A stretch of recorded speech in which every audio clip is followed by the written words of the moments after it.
ஆண்டவராகிய தேவன் உங்கள் அநேகத்தின் மேல அதிகாரியாக, உங்க குடும்ப சந்தோஷமாக இருக்க வேண்டும் என்று சொன்னால் அவர் எல்லாரையும் அப்படி மாற்றுகிறாரா?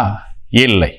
வேத புஸ்தகத்திலே பார்க்கும் பொழுது ஆண்டவருக்கு உண்மை உள்ள மனிதனாக, கணக்கு ஒப்புவிக்கிறவர்களாக, கர்த்தரோடு கூட நடக்கிறவர்களாக இருக்கிறவர்களை கர்த்தர் ஆசீர்வதிக்கிறார்.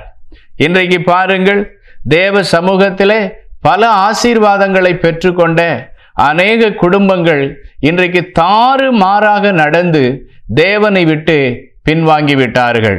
பல அநேக ஆசீர்வாதங்களை பெற்ற சகோதரிமார்கள் தேவனை விட்டு ரொம்ப தொலைவு போய்விட்டார்கள்.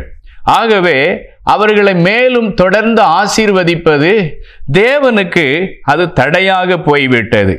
நீங்களும் உங்களுடைய வாழ்க்கையிலே ஒரு சிறப்பான ஒரு இடத்தை சுதந்தரிக்க விரும்பினால், ஒரு சிறப்பான ஒரு ஆசீர்வாதத்தை சுதந்தரிக்க விரும்பினால், அநேகத்தின் மேலே நீங்கள் அதிகாரியாக விரும்பினால், நீங்கள் ஒன்று செய்ய வேண்டும்.